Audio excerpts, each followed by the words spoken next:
Morning all. Bit of an off-grid chat today.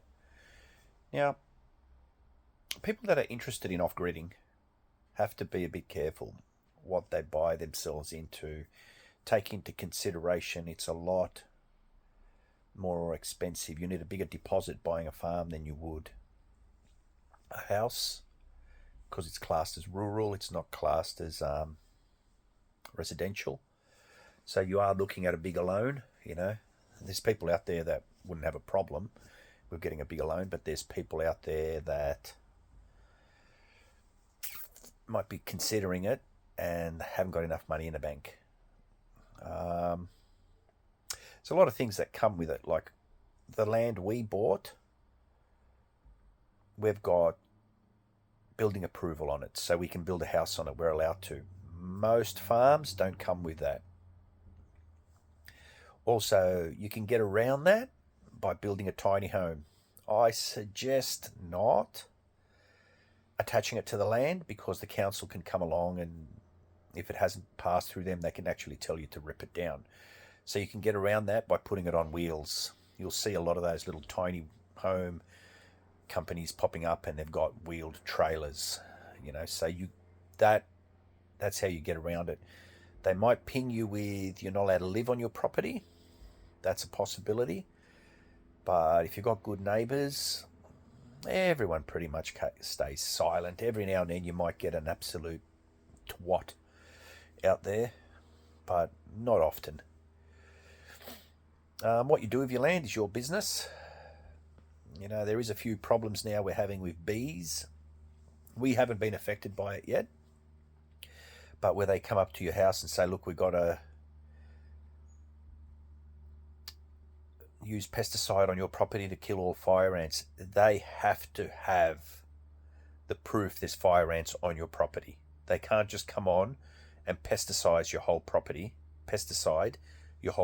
without having any fire ants on your property, because the poison they put on kills every insect, kills every grasshopper, every bee, every cricket, whatever's above ground is dead. Now, quite possibly also whatever comes above ground at that stage, worms or anything, will be killed. I'm in shock they're allowed to do what they're doing. I don't know what to say about it, to be quite honest with you. But what else? Power. Again, we've got power lines going through our property. We're opted. I don't really need the power that much. Possibly you can even get those little eskies with solar power panels, and it's an esky freezer. You can get them if you really need some sort of refrigeration, which I would consider getting one of them. On our farm, we've got a shed which is decked out like a home. It's got solar panels on it. That's more for other people's comfort, not really for mine. Comes in handy because it lets us operate a fridge. So if you get meat or something, you got somewhere to store it. Now, if you're a hunter, like our land, we've got everything. We've got deer, rabbits, goats, kangaroos, pigs, you bloody name it, we've got it. So a lot of people out our way have got deep freezers and they store the meat just outside on the veranda, in a shady spot. They'll have the freezer pumping and it's enough meat for human and animal consumption. Anything you're growing outside of that has to be covered, guys. Like, we've got a ton of fruit trees growing now, but they're not fruiting at the moment. They're probably not far from it. We have to mesh or the parrots will come and absolutely destroy everything. It would be good getting a little community going out there. You got to meet the right people. I'm going to be handing out a Facebook page for off-gridders, anyone that's interested in it.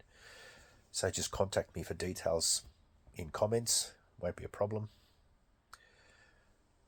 That's about it, really. But the government is starting to... It just doesn't mind its own business, guys. Now, some people might describe me sort of as a bit of a what do you call it? Conspiracy theorist? No, I don't think I am. Like, I can't believe people are accepting.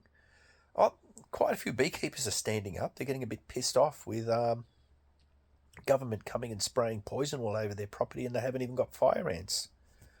What the hell?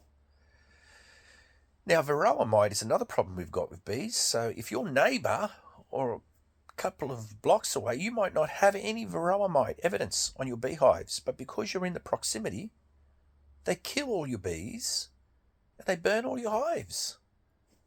What the hell? We always monitor our hives. We've never had a problem with it. Never been in the sort of area that has had issues with it. So, just one of those things.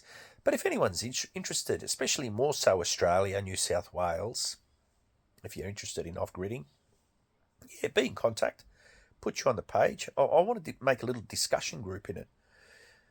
So get things rolling along.